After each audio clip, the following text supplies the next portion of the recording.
17. Innamat taubatu 'ala Allahi lilladzina ya'maluna as-su'a bijahalatin thumma yatubuna min qarib. Sungguh taubat yang diterima oleh Allah itu subhanahu wa ta'ala, taubat Adam min rabbih kalimatin fataba alaihi. Adam menerima talaqi ayat-ayat taubat, ya, dia memohon kepada Allah, Rabbana zalamna anfusana wa illam taghfir lana wa tarhamna lanakunanna minal khasirin. Taubat dia, la uqsimu biyaumil qiyamah wa la uqsimu bin nafsil lawwamah. Ayat 17, innamat taubatu 'ala Allahi lilladzina ya'maluna as-su'a bijahalatin. Ayat 18-nya, wa laysatit taubatu lilladzina wal 'asr innal insana lafi khusr illa alladzina amanu wa 'amilus shalihat. Ya, man amana wa 'amila amalan shalihan. Bismillahirrahmanirrahim. Assalamualaikum warahmatullahi wabarakatuh. Alhamdulillah wassalatu wassalamu ala Rasulillah wa ala alihi wa sahbihi wa man walah wa ba'd. Hum may yaqulu rabbana atina fid dunya hasanah wa fil akhirati hasanah. Salata. Maka jika Anda telah tuntas mengerjakan salat, fadhkurunnani anallahu la ilaha illa ana fa'budni wa aqimis salata lidzikri. Subhanalladzi asra bi'abdihi. Makanya saya sering katakan, sering share dengan beberapa kawan, Anda kalau sedang kerja, coba pulangnya jangan langsung ke rumah. Mampir ke masjid dulu. Yang terdekat ya dengan rumah. Yang terdekat. Mampir ke masjid, sholat 2 rakaat. Di situ sampaikan, ya Allah, aku telah berikhtiar seperti apa yang telah Engkau perintahkan. Dan aku bertawakal akan rezeki yang telah Engkau tetapkan. Itu begitu Anda selesai berdoa pulang, yang dibawa ke rumah aura masjid bukan aura kantor.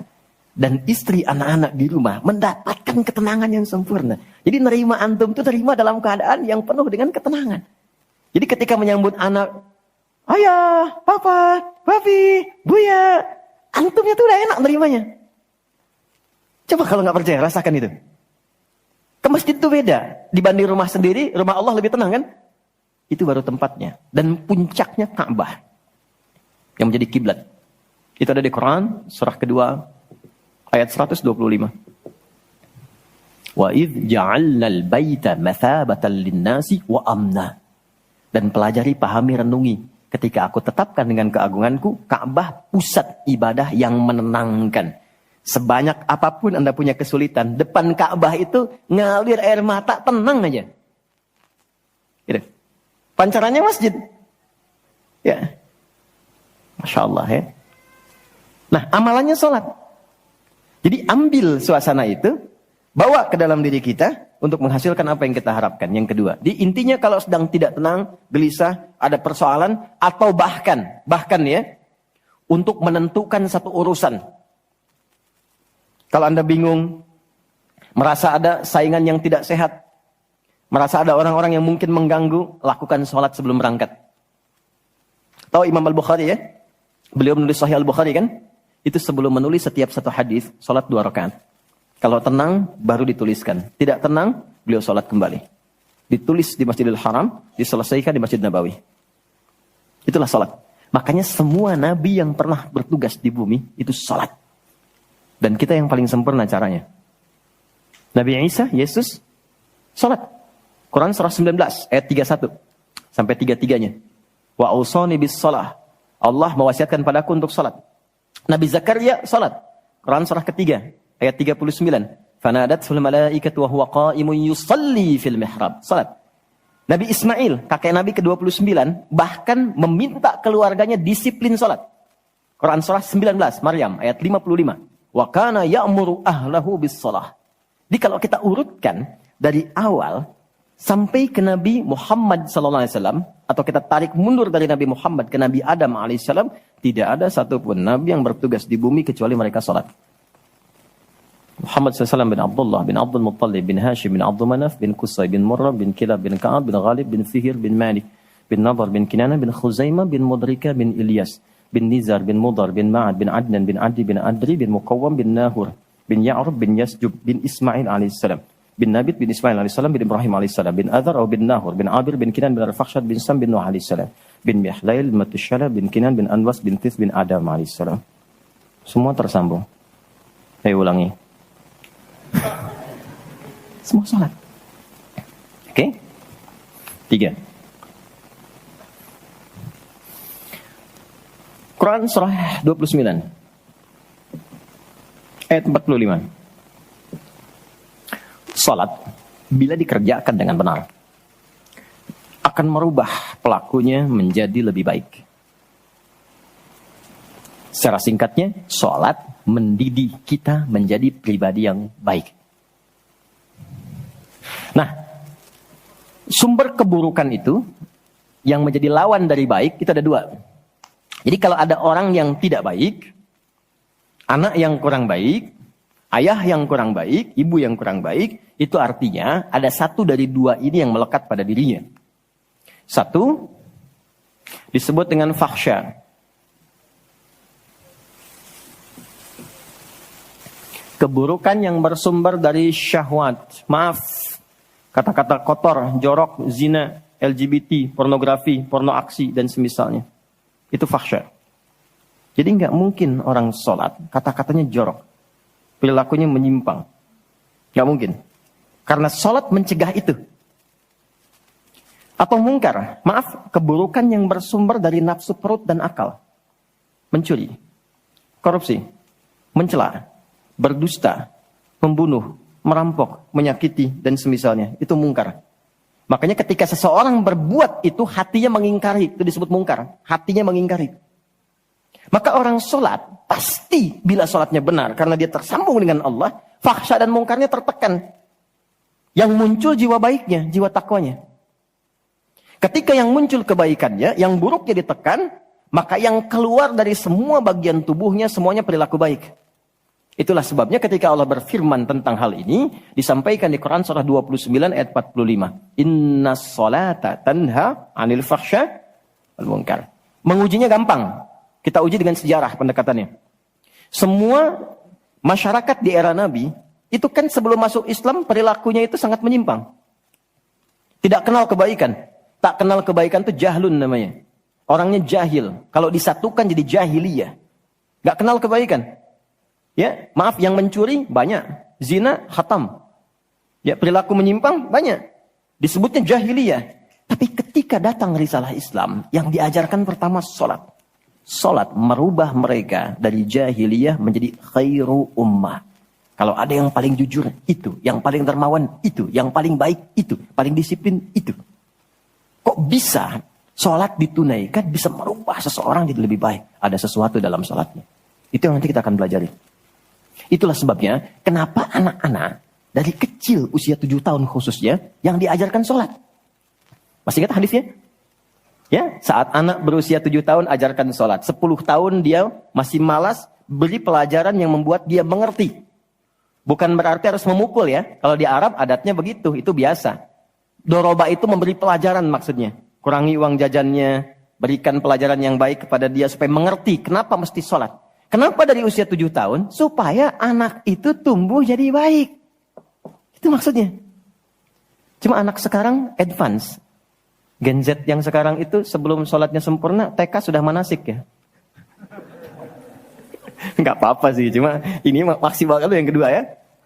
Oke, 4, saya cepat karena waktu kita terbatas. 4. Salat bila dikabulkan, bila dilakukan dengan benar. Saya ulangi, salat bila dilakukan dengan benar. Sesuai isyarat petunjuk Al-Quran dan contoh yang disampaikan Nabi, maka bisa mempercepat terkabulnya doa. Oke? Mempercepat terkabulnya doa. Itulah kenapa secara bahasa salat disebut doa. Kalau benar mengoneksikan diri kita dengan Allah sang pengabul doa, koneksinya cepat, sinyalnya kuat, itu nggak ada sekat, menggoncang aras, langsung dikabulkan. Dan nggak ada jeda. Oke, Quran langsung, surah ketiga, ayat 38 sampai 39. Surah 3 Ali Imran, ayat 38 sampai 39. Kita belajar dari kisahnya Nabi Zakaria alaihi salam. Contoh kecil sekali. Secara singkat sudah berumah tangga, sudah sekian lama, rambut sudah memutih, fisiknya sudah letih, itu dilukiskan di surah Maryam nanti, ayat 1-9 kita dapati.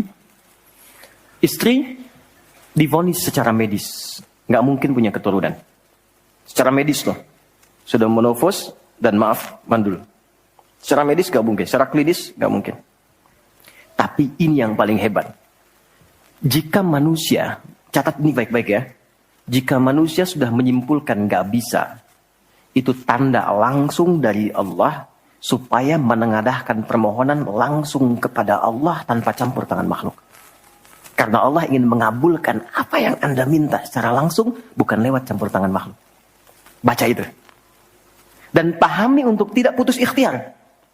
Jadi kalau rahmat Allah itu jangan dibawa dengan putus asa. La taqnatu mir rahmatillah. Jangan pernah putus asa. Jangan ada bahasa begini, ya nggak mungkin, ya nggak bisa. Jangan diambil. Begitu orang mengatakan nggak mungkin, itu tanda dari Allah. Allah ingin memberikan langsung tanpa campur tangan manusia. Maka apa yang dilakukan Nabi Zakaria? Beliau kemudian sholat di mihrabnya Maryam. Ini saya sedikit bahas tentang mihrab, sedikit saja. Quran surah 3 dulu, di ayat 37. Di paling kiri sebelah bawah, pojok di mushaf standar. Secara singkat saja, mihrab itu satu tempat yang fungsinya mempercepat terkabulnya doa dan mendatangkan rezeki dari sisi yang tidak diduga. Awas, kita bicara keimanan ya. Dan di situ dipertaruhkan.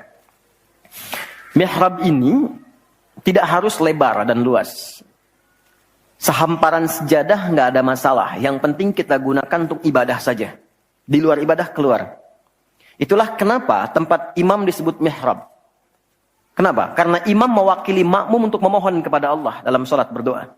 Makanya kualifikasi imam mesti khusus. Bukan imam biasa. Baik. Kemudian tidak harus di masjid. Di rumah boleh dibikin. Maryam pernah dibuatkan mihrab. Saat beliau mengkhususkan diri ibadah di situ apa yang terjadi? Fataqabbalaha rabbuha biqabulin hasanin wa ambataha nabatan hasanan wa kaffalaha Zakaria. Kullama dakhala 'alayha Zakaria al-mihrab wajada 'indaha rizqa. Qala ya Maryam anna laki hadha? Qalat huwa min 'indillah. Innallaha yarzuqu man yasha' bighairi hisab. Ini poinnya. Setiap Nabi Zakaria mengantarkan kebutuhan Maryam, pakaiannya, makanannya, kebutuhannya, itu sudah ada. Dan ingat, status Nabi Zakaria itu Nabi loh. Beliau tahu itu pasti dari Allah. Tapi ingin dikonfirmasi apakah pendidikan beliau selama ini sudah meresap pada jiwanya atau belum. Ditanya, Maryam dari mana semua ini? Maka beliau jawab, Maryam jawab, huwa min indillah. Paman, ini semua dari Allah. Baik ya? Allah memberikan apapun yang ia kehendaki tanpa batas pada siapa yang diingini. Maka ini dibaca oleh Nabi Zakaria. Mayyasha itu. Jadi kalau ada di Quran diksi mayyasha, jangan simpulkan ini untuk dia saja. Maksudnya, jadi seperti dia, maka Allah akan berikan seperti Allah berikan kepada dia. Maka Nabi Zakaria kemudian sholat di mihrabnya Maryam itu. Minta sesuatu yang selama ini kata orang terbatas. Apa yang dilakukan? Sholat. Dalam sholatnya minta. Perhatikan cara mintanya. Satu, menyebut nama Allah sesuai kebutuhan. Jadi Allah bentangkan semua nama terkait semua kebutuhan kita. Anda butuh rizki, sebut ya Razak.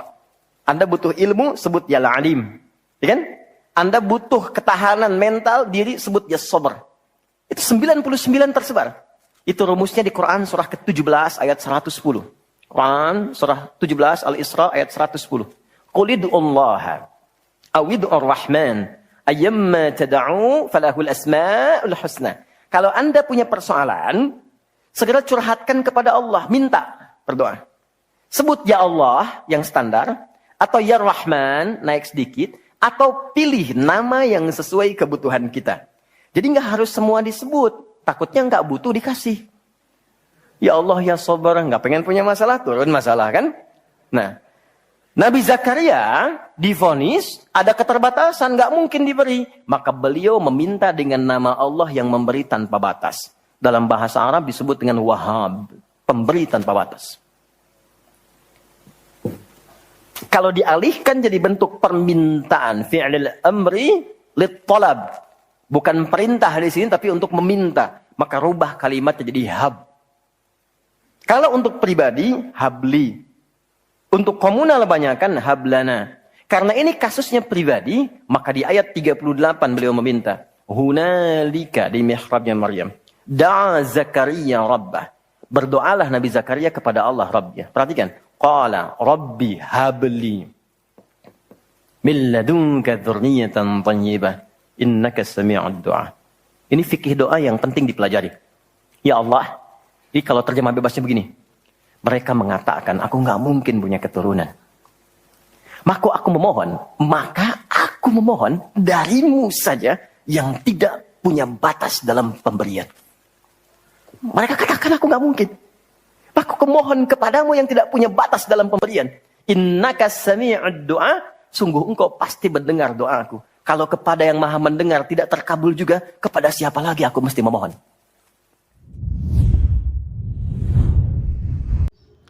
Demikian kajian Ustadz Adi Hidayat untuk hari ini.